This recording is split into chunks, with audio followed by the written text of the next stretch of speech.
Honey, what do you mean divorce? You're in stage 4. What about the apartment? I won't be able to inherit it.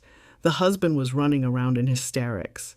The morning sun in Phoenix is ruthless even in the cooler months. It crept between the slats of the blinds in Helen Reed's small but immaculate condominium, painting sharp stripes across the hardwood floors she had saved for years to install. The hum of the air conditioner was a familiar soundtrack, steady and uncomplaining, much like Helen herself. She had bought this place long before she met Paul. Back then, she was 32, working 2 jobs, skipping vacations, and eating more peanut butter sandwiches than she cared to admit just to keep up with the mortgage payments. Every square inch of the condo was a testament to her discipline.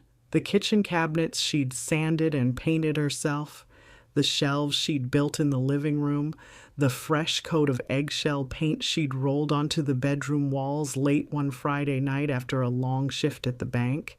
It was hers. Not just the deed and the keys, the history. The proof that she could build something solid in a world that wasn't always kind to women who didn't have a safety net. Paul had entered her life 7 years ago, a charming detour from her usual routine. He'd been attentive, warm, quick, with a joke that made her laugh until her cheeks ached. In the early days, he brought flowers to her office just because, and he insisted on cooking for her on Sundays, filling her kitchen with the scent of rosemary and garlic, but the flowers stopped coming. The cooking became reheating leftovers. The man who once couldn't wait to hear about her day gradually became a permanent fixture on the couch, eyes glued to whatever game was on. "I'm figuring things out," he would say when she asked about his next job. "These things take time." Time, Helen thought, had been generous to him. She had been generous to him. The bill still got paid, the fridge still got stocked, and the condo, her condo, still ran like clockwork, because she ran it. That Thursday morning was no different. She woke before Paul, made coffee, checked her work emails, and drafted the grocery list. The hum of normalcy was so strong that when the call from Dr. Watkins came, it felt almost intrusive. "Helen, I'd like you to come in to discuss your test results," he said, his voice careful in that way that tells you everything before you've heard the words. She asked him to be direct. She wasn't one for delicate dances around the truth. "It's stage 4, he said. "The cancer has metastasized." The pause that followed wasn't for him to soften the blow. It was for her to process the architecture of her life shifting in a single sentence. She thanked him for his honesty, scheduled the next appointment, and wrote the time down in her planner between call the insurance company and pay electricity bill. When she walked back into the living room, Paul was sprawled across the couch in gym shorts, scrolling through his phone. "Who was that?" he asked without looking up. "My doctor," she said. "It's cancer, stage 4. Finally, he glanced at her. Not with shock, not with fear, with calculation. "What's your insurance cover?" he asked. "Do they do those experimental treatments?" Helen stared at him, waiting for the part where he'd come over, take her hand, tell her they'd fight this together. It never came. He was already talking about deductibles, co-pays, and how expensive stuff might not be worth it if the odds aren't great. That night, while she was in the kitchen making tea, she heard him in the bedroom, his voice low, almost conspiratorial. "Yeah, it's bad. Doctor says it could be months." "The condo?" "Yeah, it's in her name, but you know it'll be mine eventually. She's got savings, too. Decent ones. We'll be fine." Helen stood in the doorway, the steam from her mug curling into the air, her fingers tightening around the ceramic until it hurt. He hadn't seen her. He was still talking, still weaving a future for himself that didn't include her except as a stepping stone. It was in that moment that the haze of years together burned away. She saw him not as the man she'd married, but as the man he'd become, maybe as the man he'd always been. someone who valued comfort over commitment, inheritance over intimacy. When he ended the call and walked into the kitchen, she was already seated at the table, a pen and notepad in front of her. She looked up and said, "We need to talk." Paul smiled, as if this was just another of her practical planning sessions. "About treatment options?" "No," Helen said, "about what happens next." Paul's brows furrowed when she didn't answer right away. "What happens next?" he repeated, his voice tight. Helen placed the pen on the notepad and folded her hands in front of her. "I'll handle my treatment. I'll handle my finances. I'll handle my life." "You're making it sound like I'm not part of this," he said, leaning against the doorway with that half smile he used when he wanted to defuse her mood. "You're not," she said, her tone flat. "Not the way you think you are." He laughed softly, a humorless sound. "Babe, you're just shocked. I get it. We'll get through this together. I'm here for you." But his eyes slid toward the notepad as if he could read her list upside down. Helen didn't need to ask if he'd been thinking about her insurance payout all day. She'd already heard him on the phone. "Paul, I heard you," she said, "this afternoon. You were talking to someone about how the condo and my savings will be yours." His face froze for a moment before his expression shifted into practiced indignation. "You're twisting things. I was just telling my brother we'd be okay financially if—" He stopped short, realizing there was no way to finish that sentence without making himself sound exactly like what he was. "If I died," she said for him. "If I wasn't here anymore." That's where your mind went before you even asked if I was scared. Paul pushed off the doorway and started pacing, his bare feet slapping the floor. "So what? I'm not supposed to think about the future? About how to keep a roof over my head?" Helen's voice was calm, measured. "You're supposed to think about me, the woman you married, but I don't think you've been doing that for a long time." That night, she couldn't sleep. The hum of the air conditioner, once comforting, felt like an accusation. She lay there in the dark, staring at the faint outline of the blinds, and mentally began drafting her plan. It wasn't driven by anger, though the anger was there, coiled in her chest. It was driven by something sharper, the need to protect what she had built from being claimed by someone who hadn't lifted a finger to create it. By morning, she had the first steps mapped out. She called her niece Katie during her lunch break at the elementary school where she worked. "I need to see you," Helen said. Her voice was steady, but Katie heard something in it, something urgent. They met that evening at a quiet diner off McDowell Road. The booth smelled faintly of coffee and fried onions the way they always had. Katie slid into the seat across from her aunt, her eyes searching Helen's face. "What's going on?" Helen told her everything, the diagnosis, the conversation she'd overheard, the look in Paul's eyes when he talked about money instead of her. Katie didn't interrupt. She didn't cry. She just listened, her hands wrapped around her coffee mug. When Helen finished, Katie said, "So what do you want to do?" "I want to make sure everything I worked for goes where I choose," Helen replied, "not to someone who sees me as a payday." Over the next week, Helen moved with quiet precision. She met with her lawyer, updating her will to name Katie as the beneficiary of her savings and retirement accounts. She clarified that the condo, purchased before her marriage, was hers alone and would pass directly to Katie upon her death. She also opened a separate bank account, moving the bulk of her liquid funds into it, an account Paul didn't know existed. It was all legal, all transparent to the professionals who mattered. Paul, for his part, seemed oblivious. He still lounged on the couch, still made half-hearted attempts at odd jobs that never seemed to last beyond a week.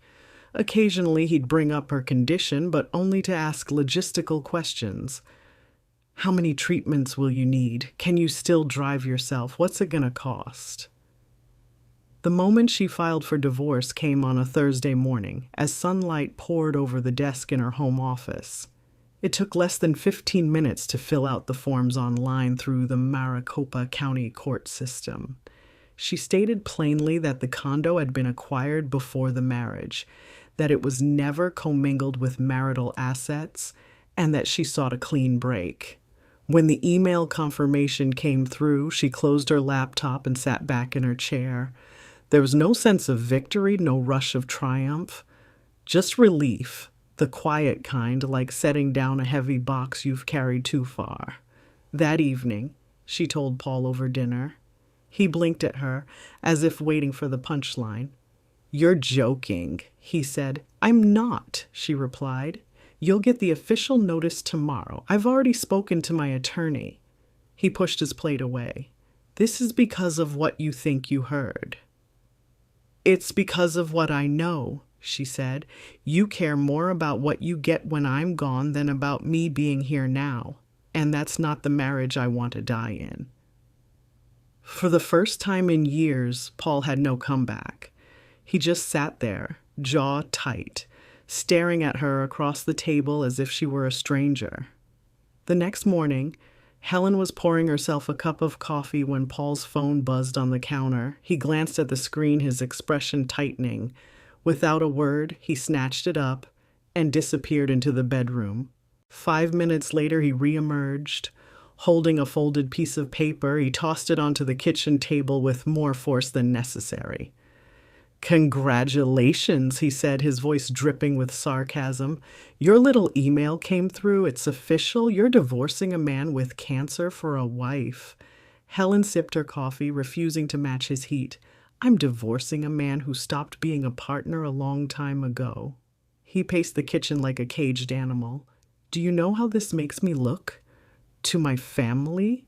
My friends? Like you're throwing me out when you should be focused on what? Keeping you comfortable?" she interrupted. "I've done that for years. And the one time I needed comfort, you thought about money." His face reddened. "That's not fair. I was trying to be realistic. You think I want to lose you, but we have to think about the practical side?" Helen set her mug down with a quiet thud. "Paul, you weren't thinking about us. You were thinking about you, about what you'd have left when I was gone." For a moment, the only sound was the refrigerator humming. Then Paul's voice shifted, lower, more measured. "You know, divorce doesn't change everything. Arizona's a community property state. You've been married to me for over 5 years.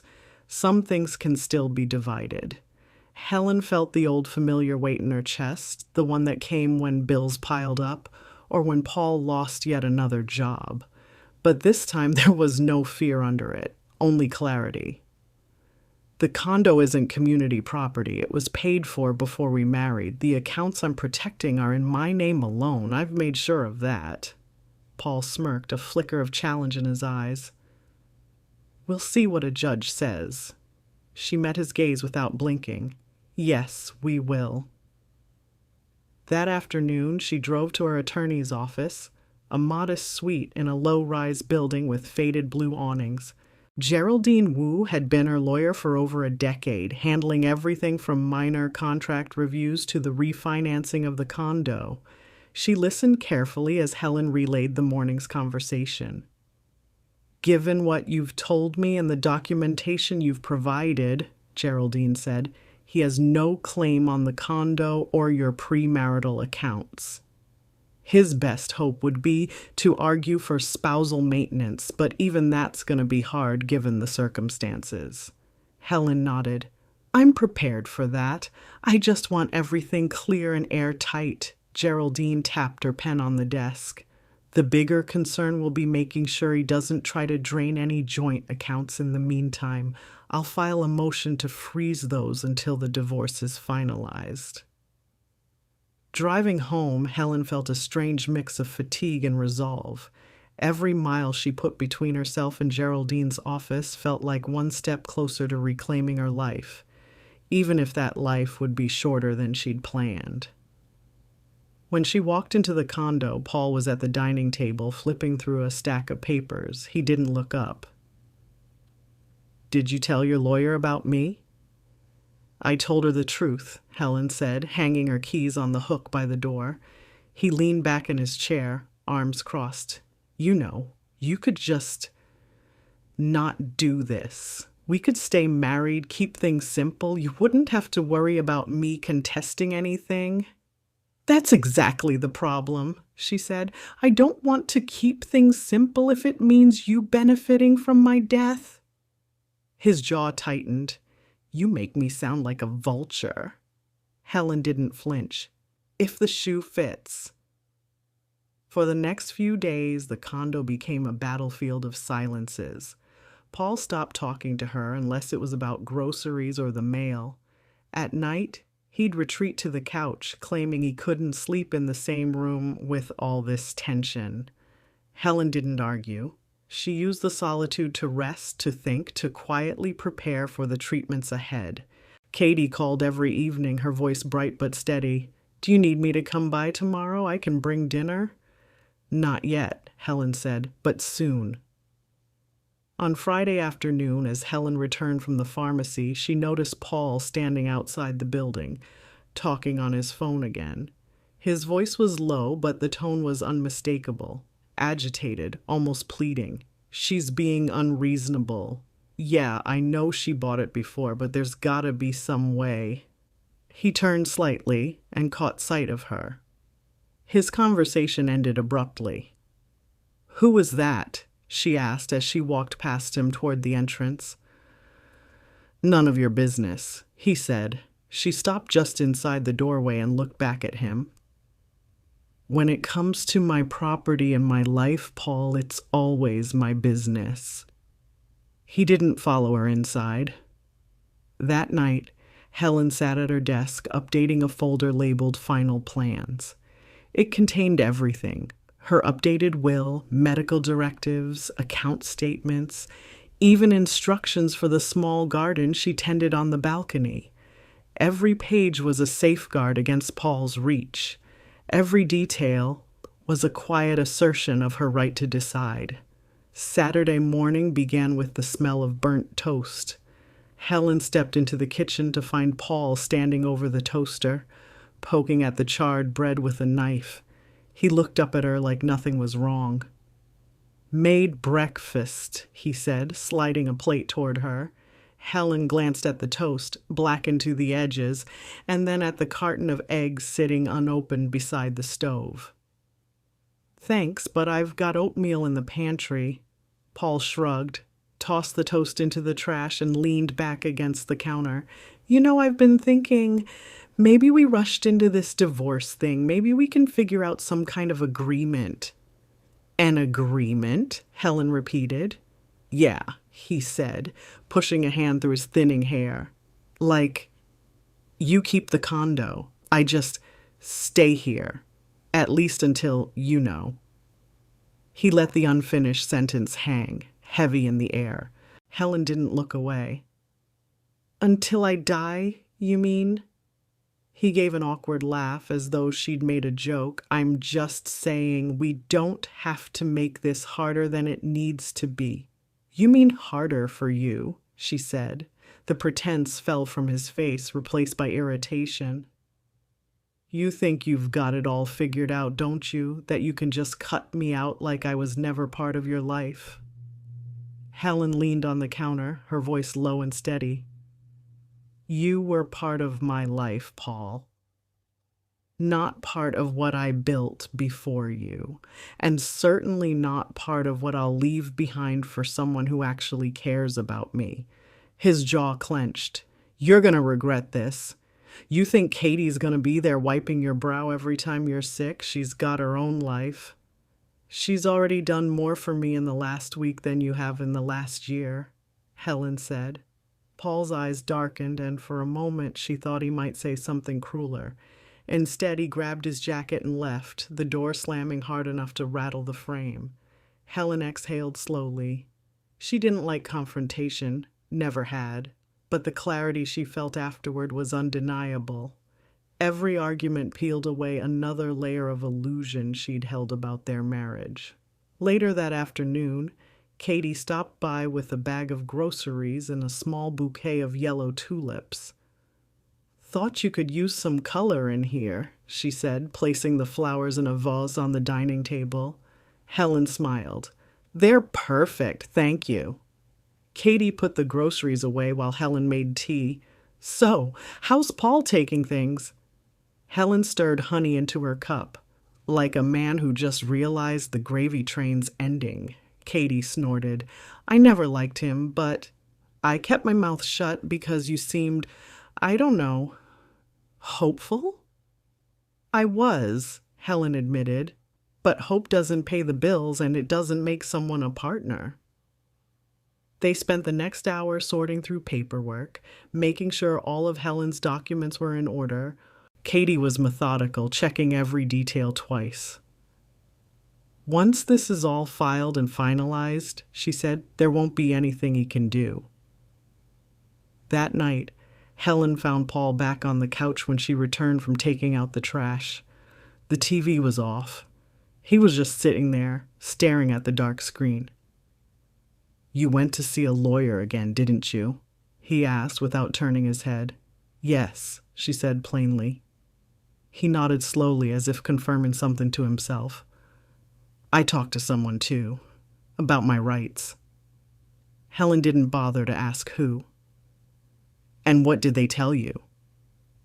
"That you're being petty," he said, "that if you wanted to, you could make this easier for both of us." Helen walked past him toward the bedroom. "I'm making it fair, Paul. That's all."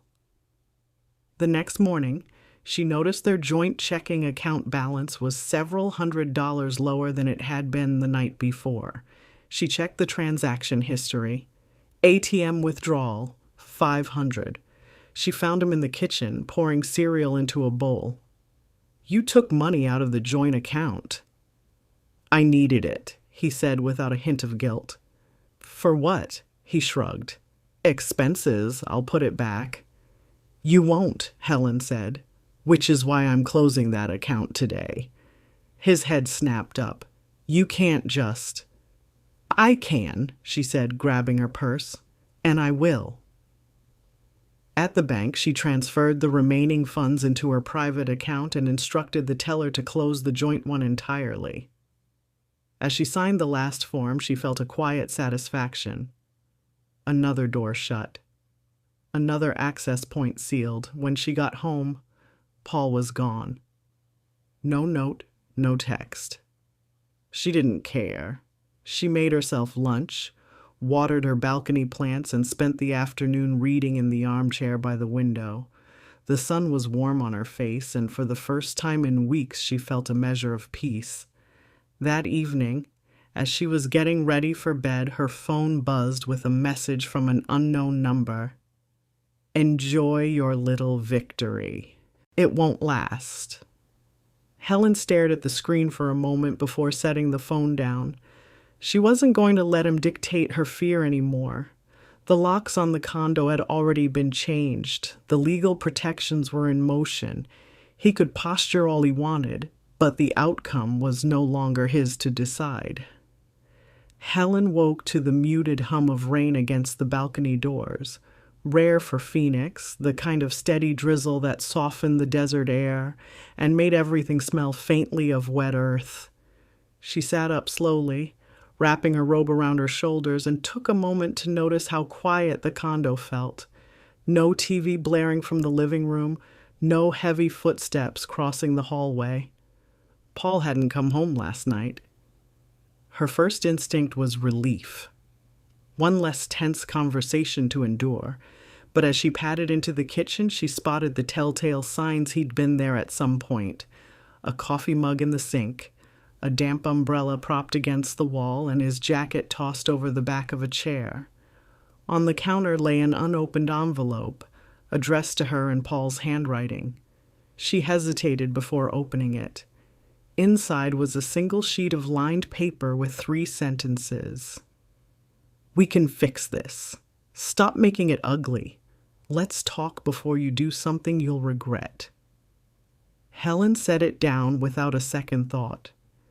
That ship had sailed weeks ago, the moment she'd overheard him speaking of her death like a windfall. By mid-morning, Katie arrived carrying a tote bag filled with folders. "Okay," she said, kicking off her sneakers.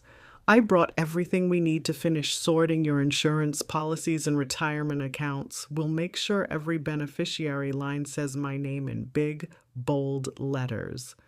Helen chuckled, moving to put on the kettle. "You sound like Geraldine." "Good," Katie replied.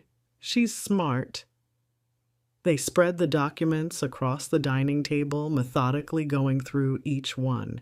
Katie's efficiency made the task feel almost routine, though Helen couldn't ignore the undercurrent, the quiet acknowledgement that these papers would decide what happened after she was gone. Halfway through, Helen's phone buzzed with a call from Geraldine. "I've filed the emergency motion to freeze any remaining shared assets," her lawyer said. "You should receive a notice confirming it within 48 hours. Has Paul tried to contact you?" Helen glanced at the envelope still sitting on the counter. "Yes, I'm not responding." "Good. Keep it that way. And remember, if he tries to show up unannounced or get into the condo, call the police. The temporary protective order covers that." When the call ended, Katie gave her a searching look. "Do you think he's going to push back hard?" Helen took a slow sip of tea. "Paul doesn't like losing, but I've made sure he already has." That afternoon, Helen decided to do something she hadn't done in months. Leave the condo just for herself. She put on her favorite scarf, a deep plum that brought warmth to her pale complexion, and drove to the botanical garden on the edge of the city. The drizzle had stopped, and the air was cool enough to make walking comfortable. She moved slowly along the winding paths, letting the quiet of the place seep into her. She passed a group of school children laughing near the cactus exhibit, a young couple holding hands, an elderly man sketching in a worn notebook. Life was everywhere, persistent, unapologetic. By the time she returned home, the early evening light was fading. As she unlocked the door, she felt the faint resistance of something pressed into the frame, a sign that someone had tried to wedge it open. She froze, heart thudding, then pushed the door fully open. Inside, nothing appeared out of place, until she noticed the desk drawers in her small office had been pulled halfway open. The folder labeled Final Plans was still there, but the position had shifted. Helen didn't have to guess who it was. She called Geraldine immediately, her voice steady but firm. "Someone's been in here. I think Paul tried to get into my documents." "Change the locks again," Geraldine said without hesitation, "and I'll file an incident report with the court. This will work in your favor." Katie insisted on staying the night. They shared a simple dinner, soup and salad, and then settled in the living room. Helen found herself laughing at one of Katie's stories about work, the tension of the day easing a little. "You know," Katie said as she gathered their bowls, "he's going to keep trying because you've never done this before. You've never said no to him and stuck to it." Helen smiled faintly. "Then it's about time I learned." Before bed, Helen walked through each room, checking the locks and closing the curtains. She paused at the balcony door, looking out at the city lights. In that moment, she realized something important. She no longer feared Paul. She didn't even hate him. What she felt now was closer to pity. For a man so empty, he could only measure love in dollars and square footage. The next morning brought a crisp blue sky, the kind that made Phoenix look almost gentle despite the desert heat. Helen woke to the faint sound of her phone vibrating on the nightstand. The caller ID read Geraldine West. "Morning, Helen." Her attorney's voice was brisk. "We've got movement. Paul's hired counsel, and they've filed a preliminary motion to contest the divorce terms. They're claiming entitlement to spousal support and partial interest in your condo." Helen sat up slowly. The condo was mine before we married. Paid for with my own money every dime. How does he think that'll work? Geraldine gave a dry laugh. His attorney's fishing. They'll try to argue commingling of assets, that marital funds contributed to its upkeep. Do you have maintenance records? Every single one, Helen said, and all paid from my personal account. Good, Geraldine replied. We'll respond before the hearing. Just be ready for him to get more aggressive. When people realize the door is closing, they start shoving. After hanging up, Helen found Katie already in the kitchen brewing coffee. The younger woman slid a mug toward her. You look like you've had a call you didn't want, Helen explained, and Katie's jaw tightened. Let him try. He's not getting your condo, Aunt Helen. Not while I'm breathing. Later that day, Helen received an email from Paul's lawyer. The language was predictably cold, cloaked in legal formalities that still managed to sound like threats. They requested a full accounting of her financial records from the last 5 years, citing marital transparency. Helen forwarded it to Geraldine, who responded within minutes. Do not reply. I'll handle it. This is intimidation, nothing more. That evening, Helen was chopping vegetables for dinner when the buzzer sounded. She went to the intercom, half expecting it to be a delivery. Instead, Paul's voice crackled through. Let me up, Helen. We need to talk face to face. Her thumb hovered over the button, but she stepped back. No, Paul. Anything you have to say can go through your attorney. He scoffed. You think hiding behind a lawyer is going to save you? You're sick. You don't have the energy for this fight. Helen's tone was ice. I have enough energy to protect what's mine. She ended the call without waiting for his reply, her heart pounding. Not from fear, but from the steady adrenaline of holding her ground. A few minutes later, Katie came through the front door holding a brown paper bag of groceries. Was that him downstairs? Yes, Helen said. I didn't let him in. Good, Katie replied, setting the bag down. I picked up fresh bread and those little chocolates you like. Tonight we're watching something dumb and funny. No lawyers allowed. But Paul wasn't done. The next morning, a certified letter arrived. Inside was a typed statement from his attorney offering what they called a reasonable compromise. Helen would transfer partial title of the condo to Paul in recognition of marital partnership, in exchange for his agreement not to pursue further claims against her savings or retirement accounts. Helen read it twice, then handed it to Katie. They think I'm stupid enough to trade away my home for a promise from him. Katie crumpled the letter in her fist. This isn't even subtle. They know you're sick and think pressure will make you fold. Helen felt something shift inside her, a quiet steel settling into place. She went to her desk, opened her planner, and wrote one sentence in neat, steady handwriting. I will not give him a single thing I did not choose to share. When Geraldine saw the letter later that afternoon, she smirked. This is desperation, and desperation is sloppy. We'll reject it formally and note the attempt to coerce you while you're undergoing medical treatment. Judges don't like vultures circling. That evening, Helen treated herself and Katie to dinner at a small Italian place she loved but hadn't visited in months. Between bites of pasta and sips of sparkling water, she felt almost normal.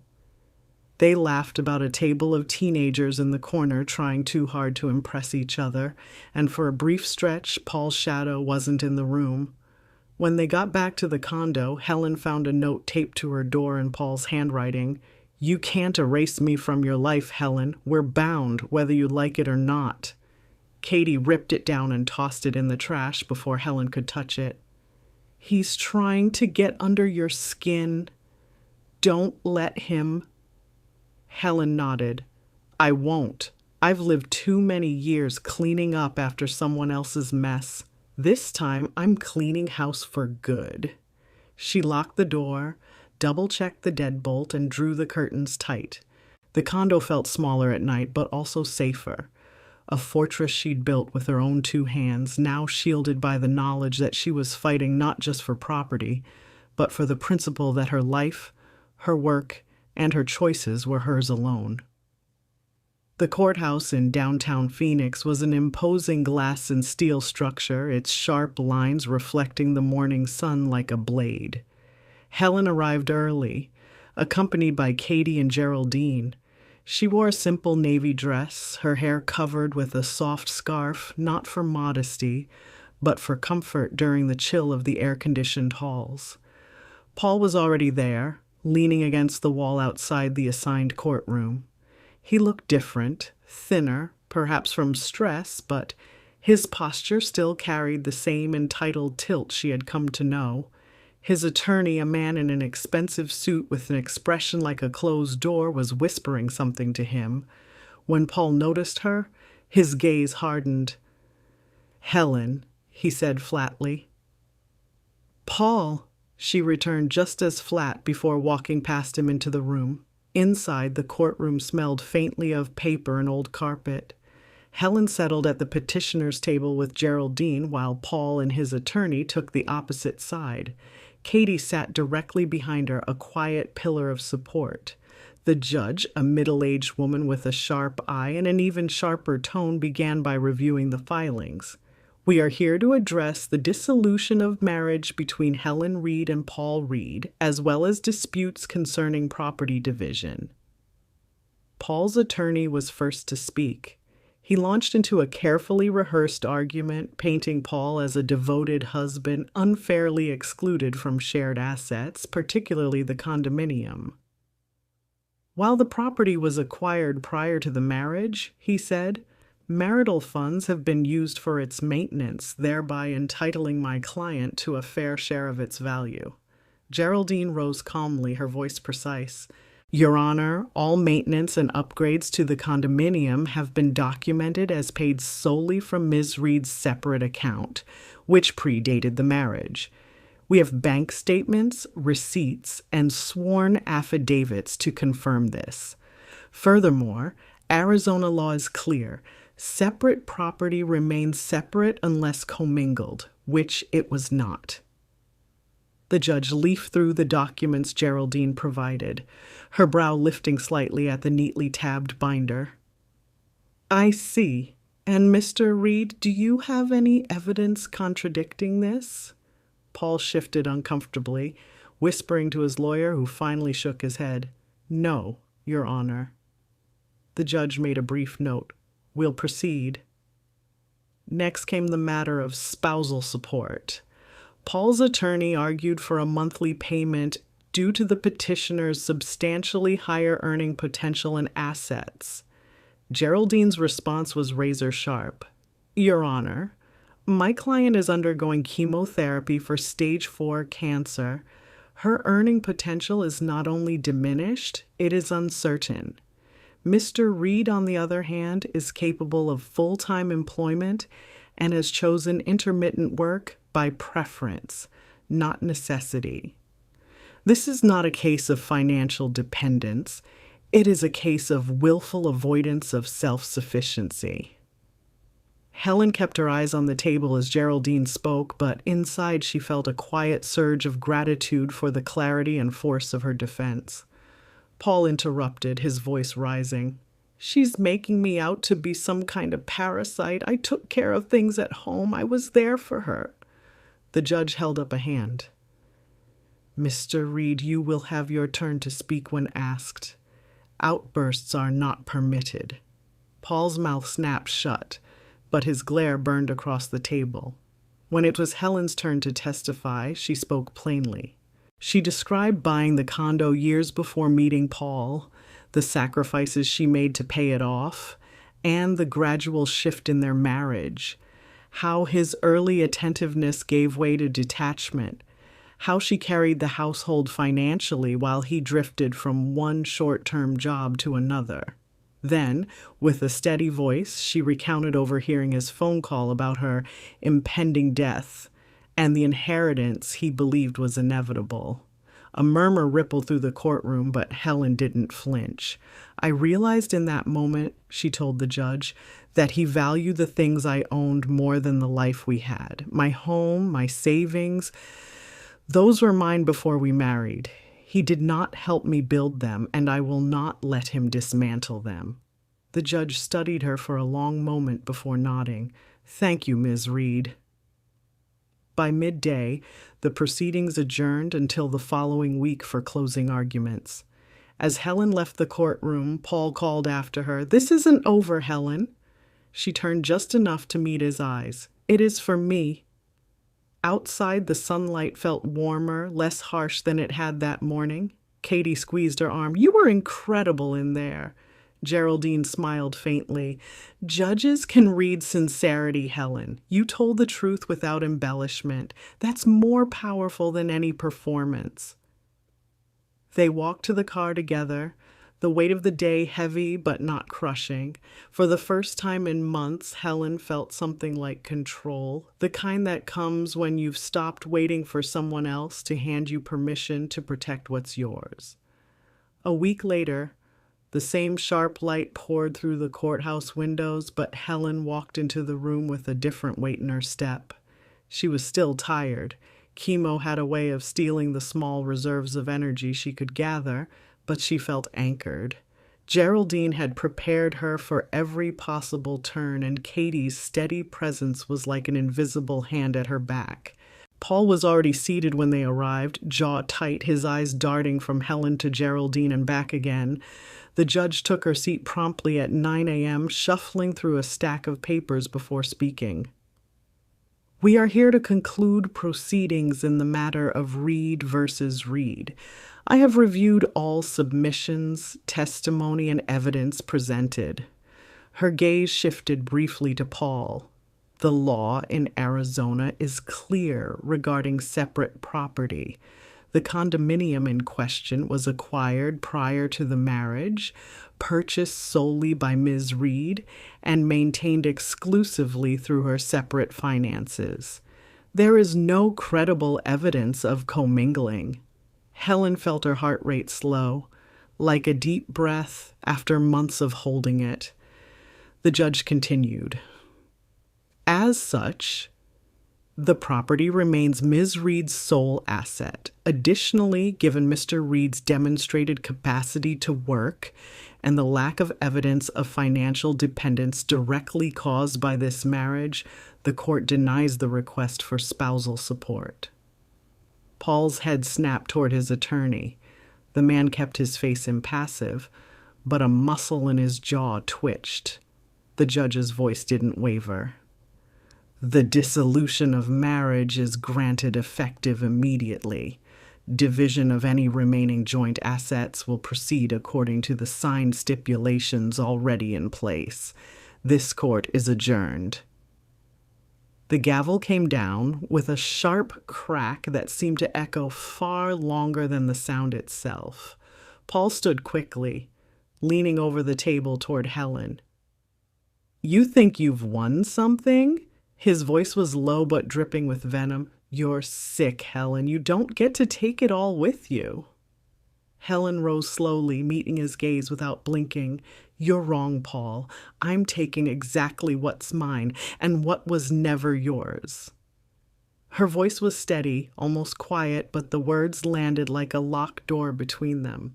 Katie stepped forward, placing herself slightly between them. "Let's go, Aunt Helen." Outside, the desert air wrapped around them, hot, dry, almost cleansing. Geraldine exhaled, a rare smile breaking across her usually composed face. "That went as well as it possibly could have. You're free of him, Helen, legally, financially, and, if you choose, entirely." They celebrated in small ways. Lunch at a quiet cafe, a shared dessert that Helen actually had an appetite for. Back at the condo, Katie opened the curtains wide, letting sunlight spill into the living room. For the first time in months, Helen felt the space breathe again. Paul's shadow was gone. The furniture seemed to belong here once more, not as a stage for someone else's comfort, but as part of her own life. Over the following weeks, chemo sessions came and went. Some days were brutal, leaving her curl beneath blankets while Katie made soup and kept the apartment dim and quiet. Other days were almost normal. A slow walk around the block, a visit to the farmer's market, afternoons sorting through old photographs and deciding which ones to frame. Paul tried twice more to contact her, once by email, another time by sending a letter through his lawyer hinting at amicable closure. Both times she ignored him. Geraldine handled any legal correspondence with surgical precision, leaving Helen free to focus on the pieces of her life she still wanted to build. One afternoon, Helen sat on the balcony with Katie, sipping iced tea.